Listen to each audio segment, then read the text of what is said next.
We are gathered for one reason.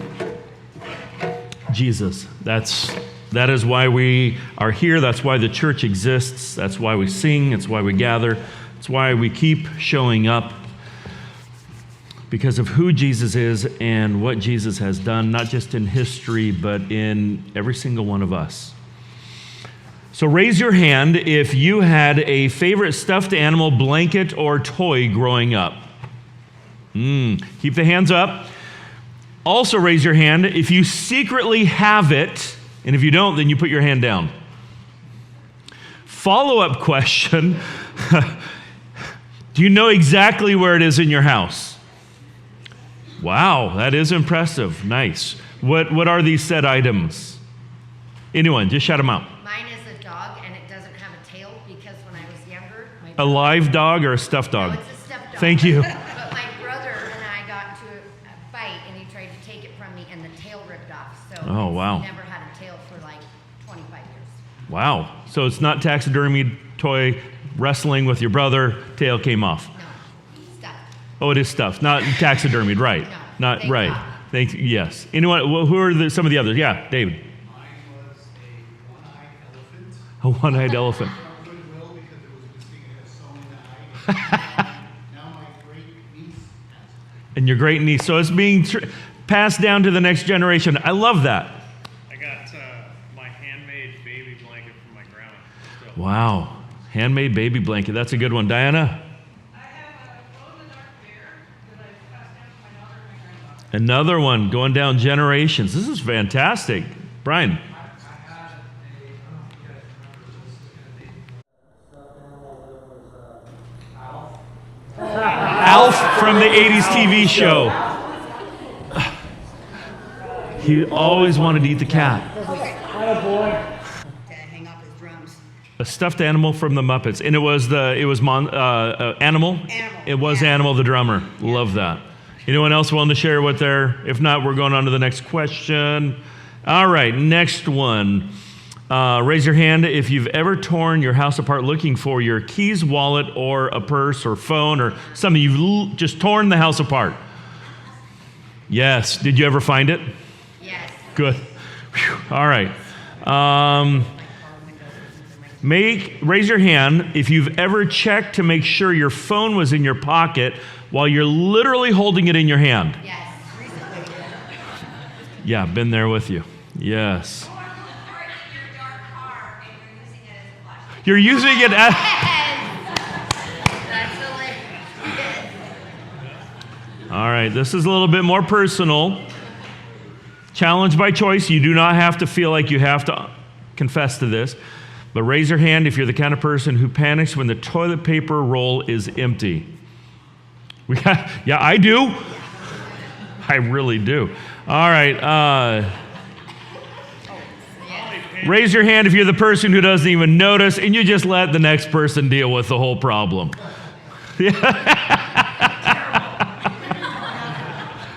What's that? Women don't have that option. Can you spare a square?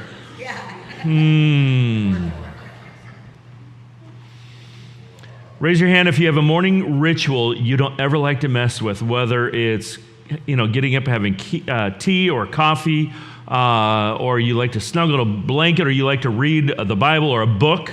You have a tradition. You have a rhythm. Nice. Those rhythms get me through life. Raise your hand if you get stressed out when your car's gas tank dips below a quarter. Lucas, why is your hand up? You don't drive. You've never paid for gas yet. All right, but it dips below a quarter of a tank. Wow. And my wife's looking. I'm like, let's let it ride. You don't have to worry if it's diesel. Why? Because the they gas. make a big reserve. Oh, there's a big reserve? See, then I would count on that reserve. Let's go to empty. I got more. I panic when I get to 43 miles, but it still has like 75. Raise your hand if you have a comfort food that makes you feel safe when life gets a little bit crazy. Comfort food. Throw out some of the comfort food names. What are they? Ice cream. Ice cream, cheese, what? Tapioca? Wow. I love a good tapioca. Okra. Fried okra. Fried okra. Dipped in ranch. Yes. Fried zucchini. I like anything fried dipped in ranch. I lived down Mississippi several years, and fried okra is a staple of my life. Mm-mm. They have kiosks here for coffee. In Georgia, they have kiosks.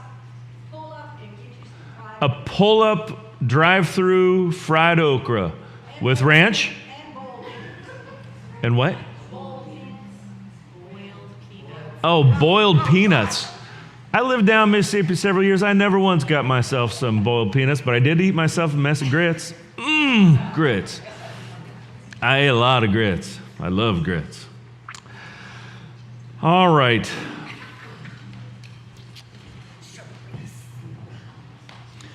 Oh, these next ones, they're just a little bit too intense. We don't want to get that deep. Really? I have a very extensive list. We've already skipped 3/4 of it because I had way too many here. Well, we'll go, before we do that, we'll go to this one. Raise your hand if you've ever driven all the way back home just to make sure that either the garage door was shut or that the oven was turned off. Yeah. Yeah, same. Just the oven, not the garage door. I'm like, yeah, they'll think I'm home. No one will go in there. All right, raise your hand if you ever thought, if I just have this one thing, I'll be okay. Yeah. Organizers. Oh. Raise your hand if you ever realized that you were trusting in your job or paycheck to bring your life security. And I'm not saying it's wrong. I'm not judging. I'm just saying, Raise your hand if you ever thought your value or worth was tied to what it is that you do, your performance. Oh, yeah. No. Maybe. 6, 7.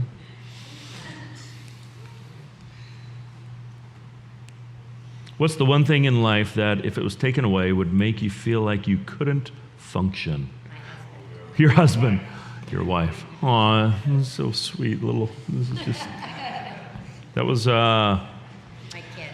So now I am going to introduce to you my puppy. This is not my puppy. This is my daughter Taryn's puppy.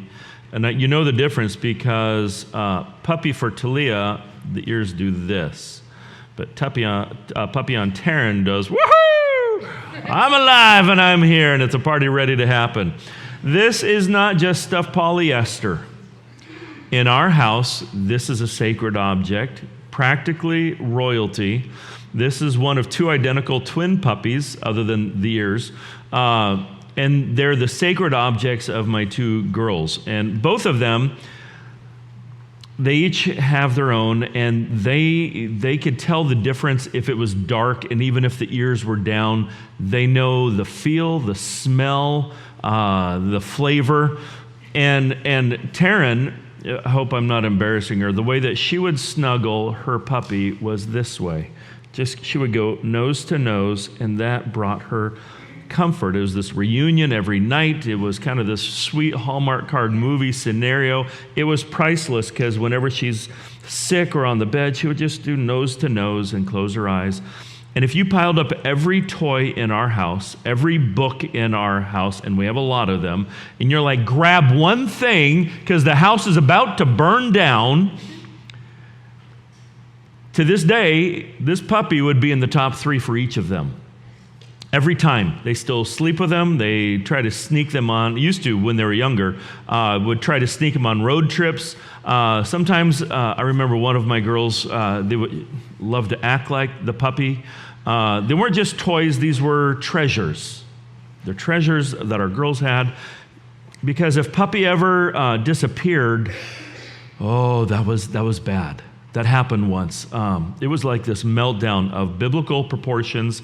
It was mass hysteria, cats and dogs living together. It was end of the world scenario in our house. We had to have rules to try and protect Puppy. No eating with Puppy because we didn't want the grease or stains on it. Puppy doesn't sit at the table. Puppy does not go on long walks with us or ride shotgun in the van, because you protect the things that you value, your treasures. Because one time this exact puppy broke free, and Puppy jumped out of the van when we were at an Albertsons. Woo! And we drove off, and panic set in when we realized we did not have Puppy, and we realized it pretty quick. And Emma went and retraced her steps, went back to the store, and there was Puppy sitting on the curb, just like that.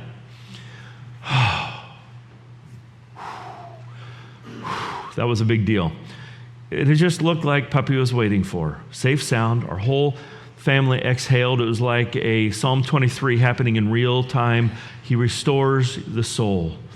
Most of the time, the kids would obey the rules, but sometimes Taryn would passionately disagree, and you would think she was this defense attorney cross-examining us on the constitutional laws of whether or not we could or could not do something with Puppy. Why can't Puppy come with us? I need a valid argument, and it'd be this back and forth tug of war, and I loved every second of it, still do, and she's still really a gifted arguer. My son Lucas, he was simpler. His favorite thing growing up was a blanket that some family made him. It was handmade, it was crocheted, which means we had a problem. There's no backup plan.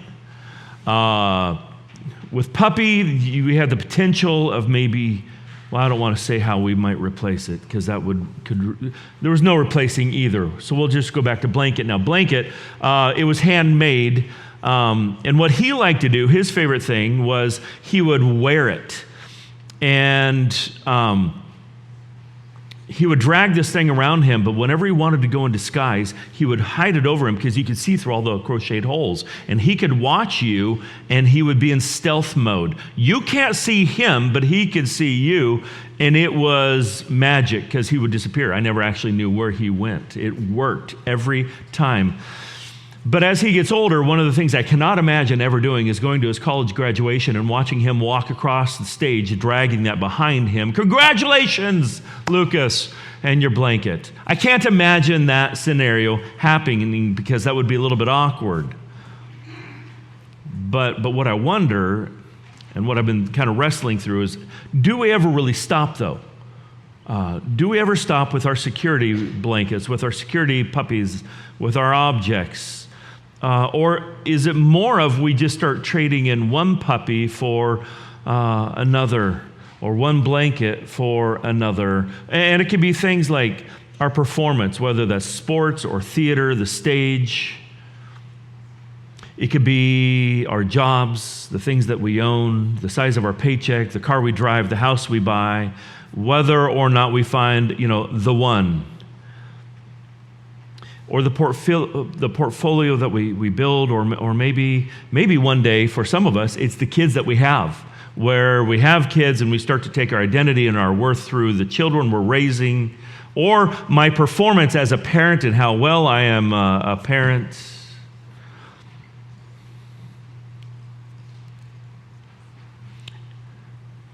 I think my kids are normal to have had these security objects, this puppy, the blanket. They're normal because we all have them. We all raised our hands. Most of us did. To have these security objects, and that it starts showing up early when we're small, and it means I'm normal. It means you're normal. And we're holding things close to us, sometimes nose to nose, whispering, "My treasure, my precious." But Jesus says something wild in Matthew chapter 6, and we're in the book of Matthew. If you didn't know, we're going through the entire book of Matthew. We're in chapter 6 now. We've worked through the first 5.5 chapters. We hit a new verse today, which says in verse 21, "Where your treasure is, there your heart will also be." And you can almost hear him say, maybe in other words, hey, what is your puppy? What is your blanket? What is your What is that one thing that you don't feel like you can live without? So this morning we're going to sit in this question, which is, what is your security object? And I mean, really, what is your security object? So I'm going to pray before we go any further. Because Jesus, we just need courage. We need courage to even ask the question.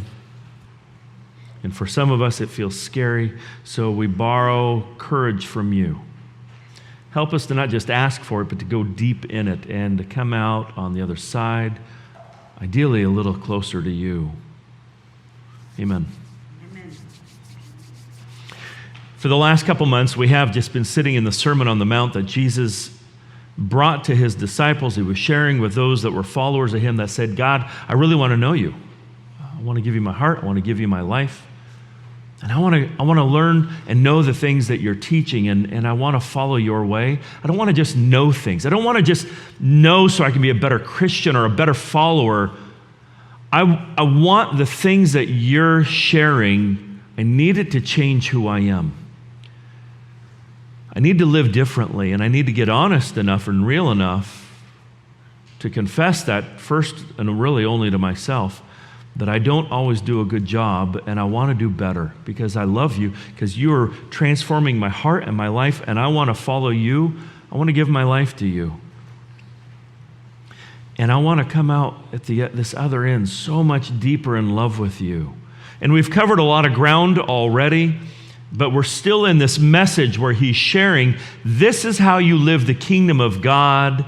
And today we're kind of stumbling into this. And Jesus, he's spending time with these people because he loves people that start to ask these real, honest questions, people that are going to get vulnerable. He loves this. He's like, nothing gets me more excited than when you come and get honest and real and vulnerable and say, I want to know more and I want to do better. So if you're going to follow the way of Jesus, it says, do not store up for yourselves treasures on earth where moth and rust destroy and where thieves break in and steal, but store up for yourselves treasures in heaven where neither moth nor rust destroys and where thieves do not break in and steal. For where your treasure is, that is where your heart will be also. And Jesus is saying treasure actually isn't just treasure. It's not about your grandma's coin collection or your Amazon wish list.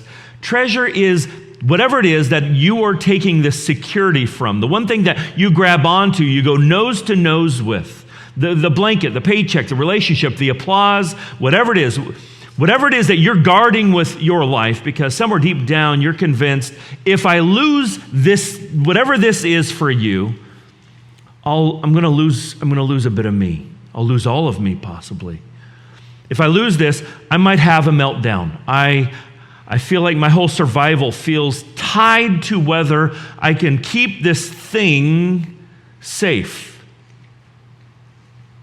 One day there was this man, a rich ruler. He comes to Jesus, and the guy's resume, it's loaded. He's rich, he's young, he's powerful, he's good looking. Doesn't say that, but I just imagine it. Of course, he's good looking. And honestly, he's living this dream, and he's scrolling past, going through his Instagram feed, and he's like, yeah.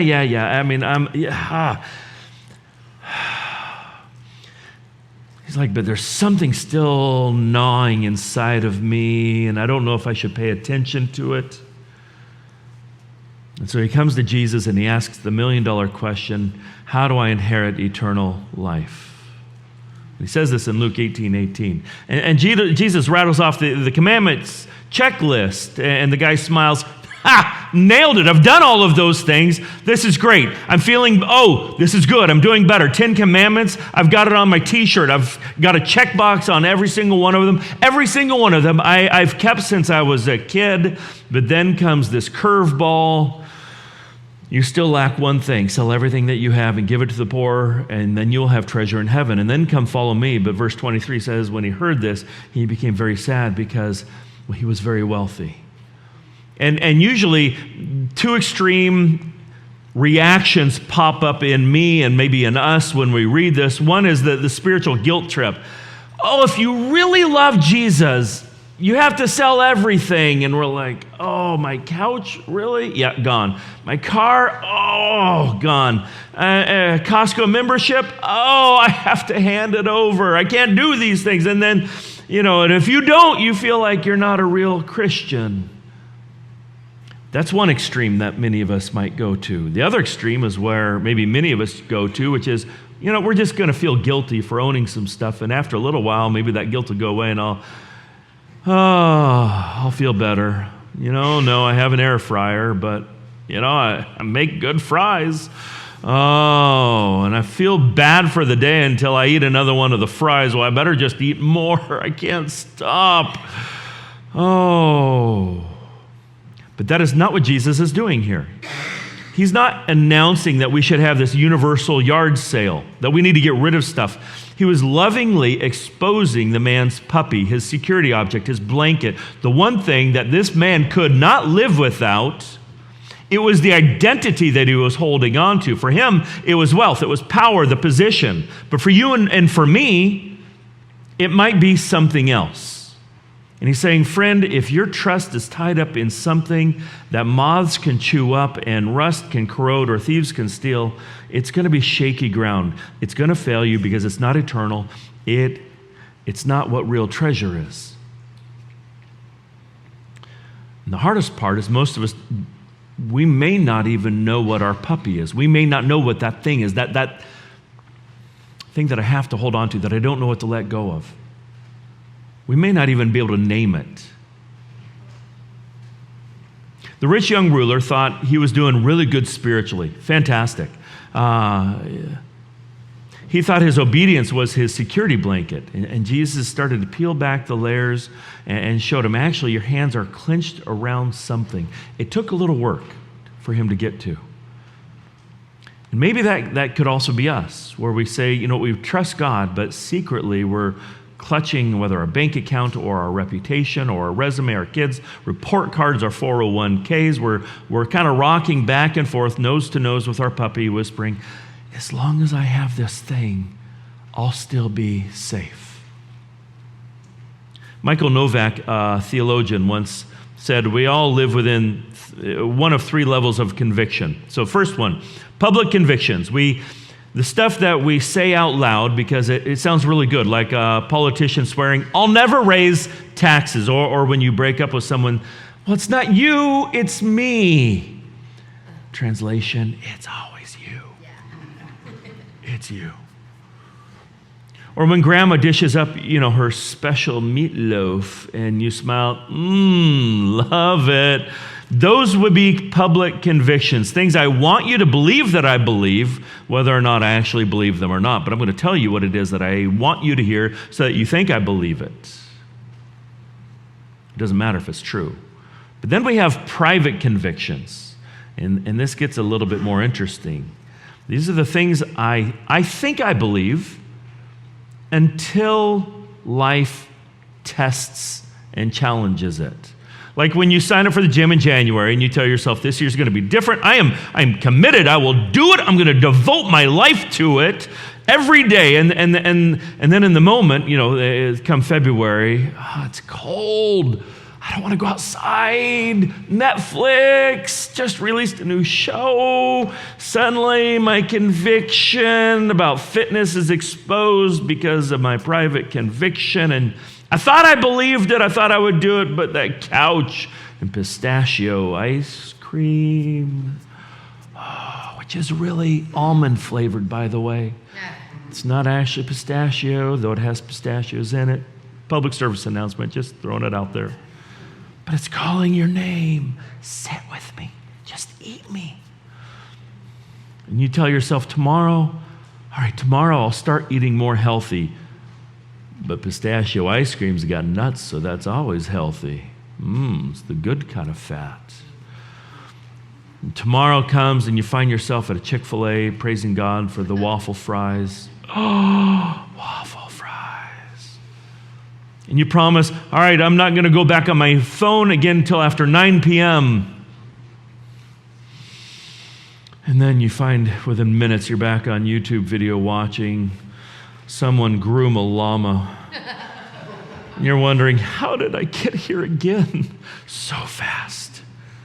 And you promise your kids, we're not going to eat out again this week. We're not doing it. We're going to eat at home. It's cheaper. It's healthier. And then by Wednesday night, you're back at Taco Bell drive-thru. Don't judge me. Because I just couldn't face making spaghetti again. Or like when you swear, I'll never be like my parents, and then one day you hear yourself calling out, close the door, I'm not paying for you to heat the whole outdoors. And you realize, no, I'm just like my dad. See, Peter in the Bible had these very private convictions. He looked at Jesus right in the eye, and in Matthew chapter 26, he says, even if everyone else walks away, I never will. I will never deny you. And I think he was dead serious. He believed it. It was his conviction. He believed it at that moment, and then a rooster crowed 3 times, and Peter discovered what Jesus already knew, is that the conviction wasn't as deep as he thought it was. And then we have what are called the core convictions, and these are the ones that you can't fake. They reveal what you actually do when the pressure is on.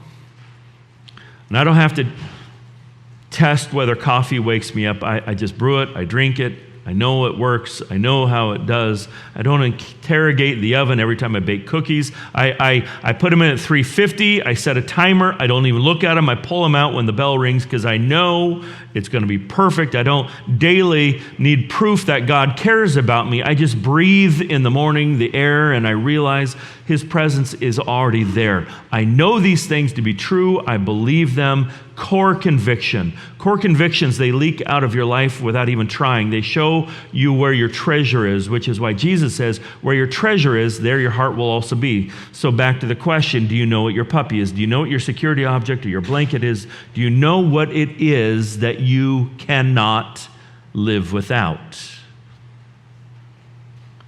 And that's when I hear Jesus say, Kenny, you've got to let go of this. And then I start to hear the soundtrack in my head. Let it go, let it go. And Disney theology, I know, but it actually fits here. Because when we cling too tightly to our puppies, we're really not free. And Jesus is saying to you and to me, to the disciples, those that are trying to give their hearts, give their lives and say, Jesus, I really am trying to do this. He's saying you need to trust me enough to pry your fingers open. Because Jesus isn't just the master at helping people name their issues. He's the one sitting at the well, and the Samaritan woman walks up with these jugs of water. And Jewish rabbis, they didn't do this kind of thing. They didn't have conversations with women or Samaritans, and especially not a Samaritan woman. But Jesus, he doesn't cling to religious rules for security like many others. So he says in John chapter 4, it says, when a Samaritan woman came to draw water, Jesus said to her, will you give me a drink?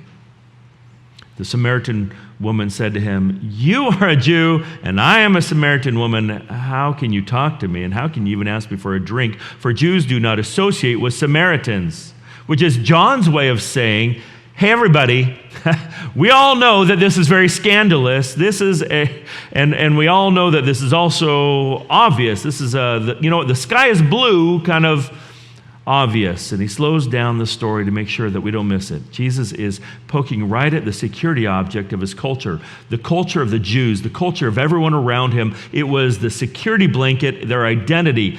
We're Jews, we're not Samaritans, we're in, all of the rest of you are out. We are holy, you are not holy. And then Jesus takes it deeper. Everyone who drinks this water will be thirsty again, but whoever drinks the water I give them will never thirst. Indeed, the water I give them will become in them a spring of water welling up to eternal life. I don't know if you see what he's doing here. It's great. He's naming her security object. The woman had been through 500 husbands and was now with a man who wasn't her husband, which tells you that she is chasing security in relationship after relationship after relationship. I don't know who I'd be if I was alone. I don't know that I can be alone. Her whole world was tied up in who she was with and what maybe someone she could cling to. But notice how Jesus does it. He doesn't shame her, and I love this. He doesn't lower the boom. He simply says, well, you've been drinking from broken wells. Let me show you water that never runs dry. He names the security. He points out her broken cisterns, but then he hands her a gift. And the result is well, she drops the water jar. She runs into town and she tells everybody. The whole town is hearing the news. She's like, you've got to hear this. This man, this Jew came and talked to me, and he's giving me something different to drink from. And so all these people in town are like, what? I don't know what's going on. This is incredible. We want to hear it. So they come out to meet Jesus, and this Jewish rabbi then stays for days investing in people who weren't supposed to be his people. They were not us, but them, continuing to risk his reputation because he wanted to free people from their security objects too. Which means you and I, we've got some work to do, and it's going to be threatening. It's uncomfortable, but it's the only way we're ever going to stop running to the broken wells, to these broken cisterns, and finally drink from the spring that never runs dry.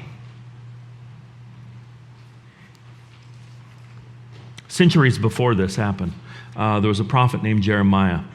And he says, my people have committed 2 sins. They have forsaken me, the spring of living water. And they have dug their own cisterns, broken cisterns that cannot hold water. Broken cisterns, leaky buckets, you might say. That's what our security objects are. The things that we're clinging to nose, covering over our heads. Because they can't hold water ultimately. They always run out. And Jesus says, friends, I don't want you to build your life on things that can't hold the living water, this gift I have for you. I don't want you to hold on to things that are just cracked. It's just a bad strategy for life. When my family, we lived up in Alaska, we learned really quickly that snow doesn't play around. This wasn't the Hallmark movie kind of snow where everyone's kind of zipping up sweaters, walking around in hot chocolate, and just little flakes falling down. This was below zero for weeks kind of snow. This was the kind of snow that would climb up 6-8 feet around our house, the kind of snow that would pack us in and you can make tunnels through. The kind of snow that makes you trust your furnace more than you trust your best friends. And we had 3 littles. Our Taryn, Talia, and Lucas were all less than a year old. And I was off at the church, which was about, 8 miles away. And Emma was at home with our 4 kids. And the survival situation phone call came to me. The power's out. I'm at church, and the call came. And that is the last thing you want, because when the power goes out and you have a gas furnace, when the electricity goes out, it's basically a giant paperweight. The gas furnace won't work.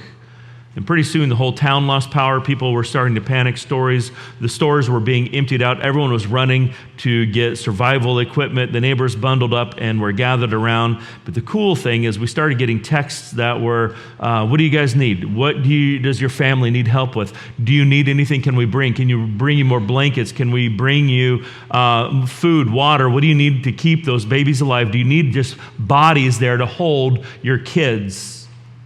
And it was scary and it was beautiful all at once. Later that night, the lights came back on. And a collective cheer rose from the town. And with that came relief and warmth, obviously the power. And then a friend of mine said something I'll never forget. He said, what if the real crisis wasn't when the power went off? What if the real crisis was when it came back on? Because when the power was off, people needed each other.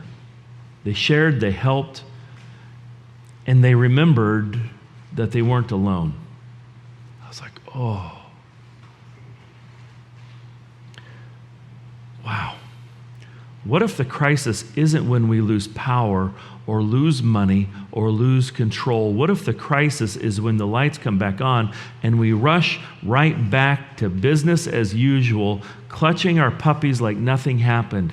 And I come to God, I give God my heart. God, I want to follow you. I want to know you. I want to give you everything. And then, well, That was great. I needed to say those things, and I needed to believe that, and I needed to lean into that yesterday. But maybe today I'm not really leaning into that. What if the real crisis is every time we sprint to the arms of our security objects, whispering, keep me safe, keep me whole, don't let me fall apart, instead of leaning into the one who says, I am the living water, and whoever drinks from me will never thirst. Because it's not just Samaritans, it's not just the rich young ruler, it's you and me, it's us. It's us. We keep patching leaky buckets, and Jesus keeps saying, just drop the bucket. Just drop that sucker. Come to me and then don't leave. And then the haunting thought is maybe the real danger isn't the moment when life falls apart. Maybe the real danger is the moment when it all starts to come back together. Because when we go right back to trusting the wrong things, right back to the broken cisterns, this is where Jeremiah says, my people have committed 2 sins. They have forsaken me, the spring of living water, and they have dug their own cisterns, broken cisterns that can't even hold water, broken cisterns, leaky buckets. And that's what our security objects are, where we pour into them, but the water keeps running out. So we keep pouring into them, and the water keeps leaking out, and you patch them up, but they keep leaking, and it's frustrating. And so maybe if I just hold them tighter, God, please fill this thing, fill this. But what if God doesn't actually care about keeping and propping up our leaking buckets? Because so often, God, I'm praying that you fix and keep giving me my security object, but it's not really you that I'm wanting as my security object. I want you to, don't make me lose this puppy, this blanket. And God's like, I'm actually trying to invite you into just the spring, and the spring water alone.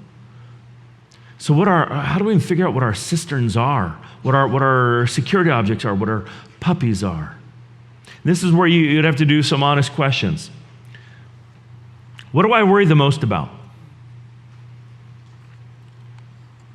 What makes me overly defensive?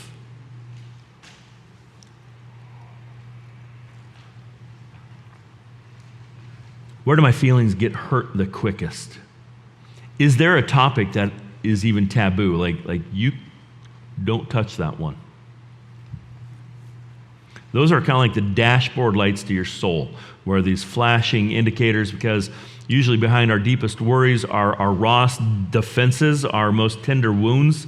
That's where our security is going to lie. And here's the twist. Sometimes our prayers, they really are about God, protect my puppies, protect my security. Don't let me lose this job. Protect my reputation. God, I need to keep the money in my bank account. I need it padded. And we're basically asking God to babysit our broken cisterns when we do that. And what if God has no desire to do that? What if God has no desire to maintain them? What if he's gently prying our fingers off them so he can give us something better? John Ortberg said it like this. He said, trusting Jesus means thinking he was right, and then seeking to do what he said to do. That's it.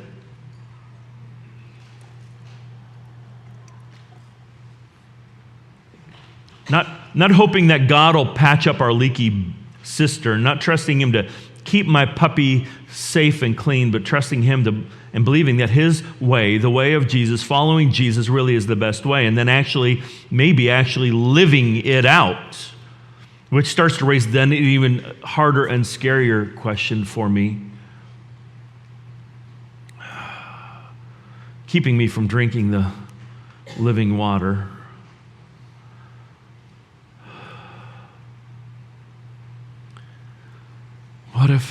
What if what I'm holding on to, doesn't matter whether I'm saying it's important or it's right, I got to do it, it's the responsible thing, but what if the things I'm holding on to, they're not helping me? And they're preventing me from trusting God and drinking the living water.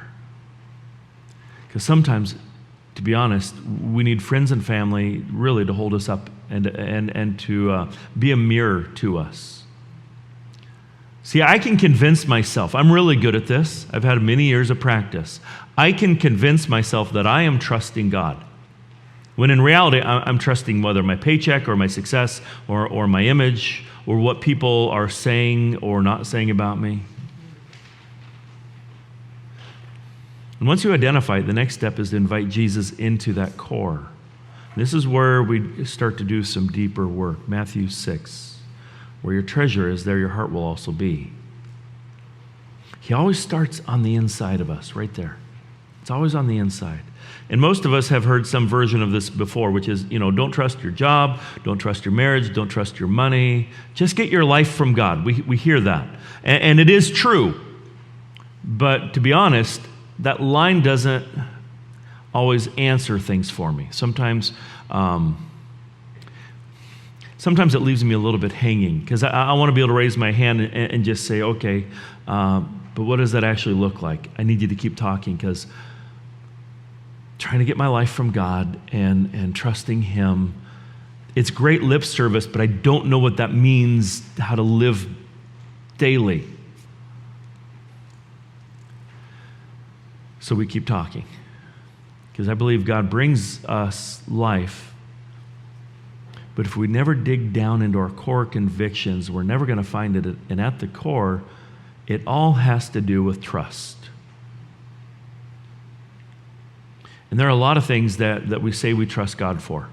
God help me to keep this job. God keep my kids safe, keep my finances stable, help me to buy or sell this house, get me into heaven when I die. And those are wonderful prayers. Absolutely nothing wrong with those. It's a good thing to be able to bring any and everything that we have to God. That is great. But then when something happens and those prayers aren't getting answered the way that I want, or on our timeline, I start to get upset with God sometimes.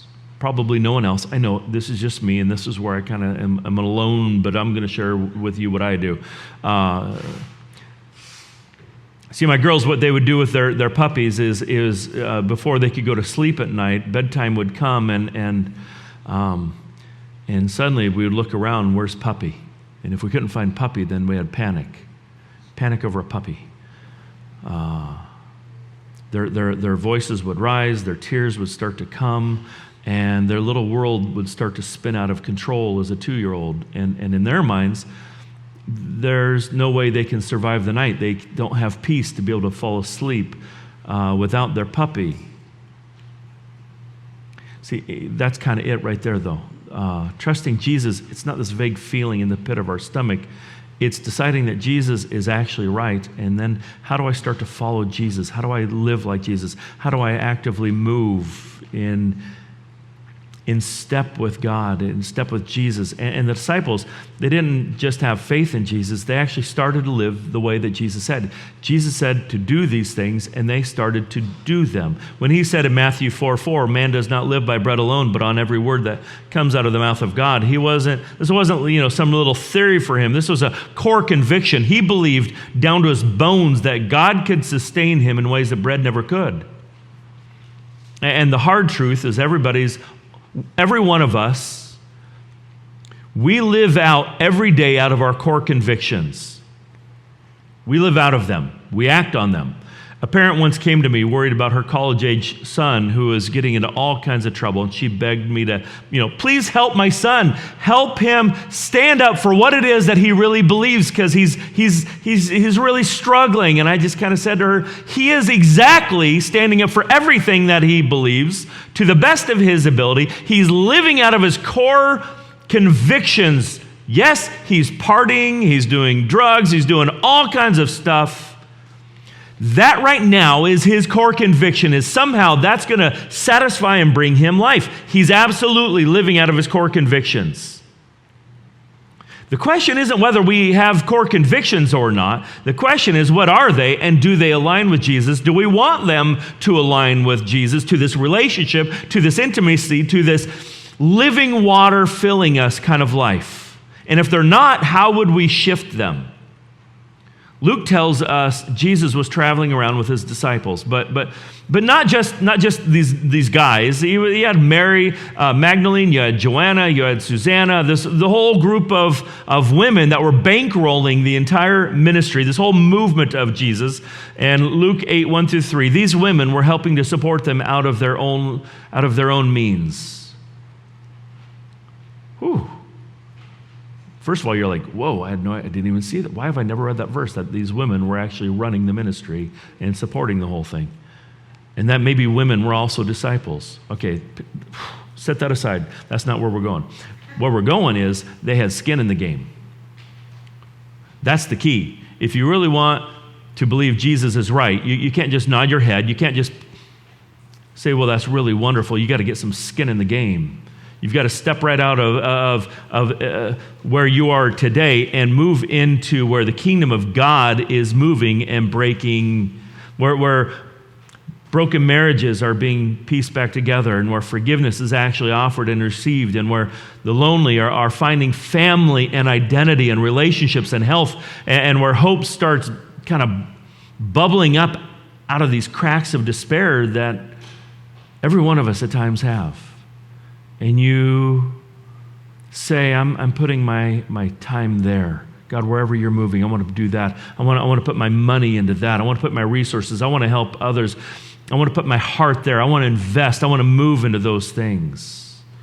And when you're around that, when you see Jesus changing lives, when you get near the water that never runs dry, even if you go home tired and exhausted, even when you're depleted, you carry this strange, unshakable hope that whispers, maybe the way of Jesus really is the smartest, truest, best way to live. And I love this. And this, yeah, I can't believe I'm even a part of this. That's how I want to live. And maybe when I start living like that in my family and in my workplace and in my school and in my neighborhood, and I might not just be knowing about Jesus, not just knowing information about God and making sure that I know all the right information, but to say, God, I actually think you could start changing me and moving into how I live my life and how it shapes even my heart. And I start trusting in you, because learning about you doesn't change me much. It's only when I start getting some skin in the game. And so my challenge for this week, should you choose to accept it, is gather. Here's a strange one, but it's a real, this works if you will do it. Gather a couple friends around, people that you're really close to, you feel like you can get open and vulnerable with, and say, let's go have a meal together. Let's go have lunch. Let's have dinner. Do people even invite others over for dinner anymore? I don't even know if that used to be the way I grew up doing it. It doesn't happen very often anymore. What a cool thing that would be is for us to get together in really small groups. And I don't mean like a Bible study small group, but I just mean a small group of people that you're trusting or you're wanting to trust, or you're feeling like I can get open and vulnerable with you and just say, so what's your puppy? And I'll share with you mine. And then, but you got to go to the next after that. You don't just stop there. Where is Jesus moving in your life that we can go together in? And how do I give you some ideas and reflection? And I need you to reflect back to me, because I think I know what my core convictions are, but I keep finding I don't know that I know what my core convictions are. Help me to take some of these layers off. We need each other. And let's listen to God together. I don't know if you ever have conversations. Can we just listen to God together? That might be language. Yes, I know those are English words, but I don't know that I've ever put them in that order before. Can we listen to God together? That sounds like prayer even.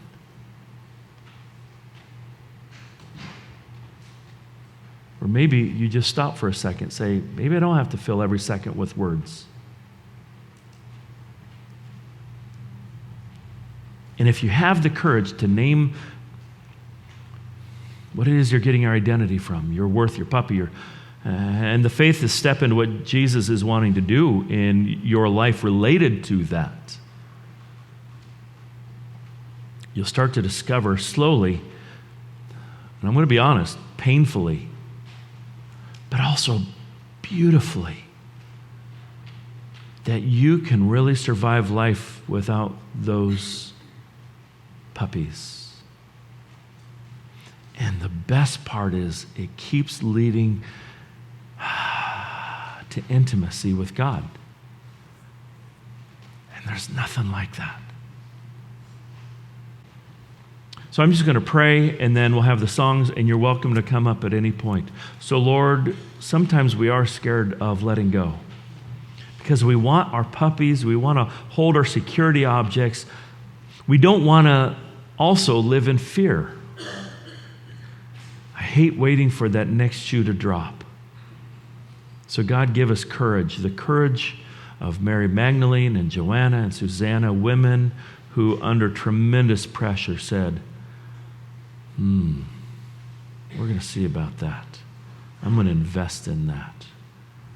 And they gave of their resources and their names and everything that they had in their future. And make us a people, grow in us to be a people that let go of our security objects and trust in you to change our hearts.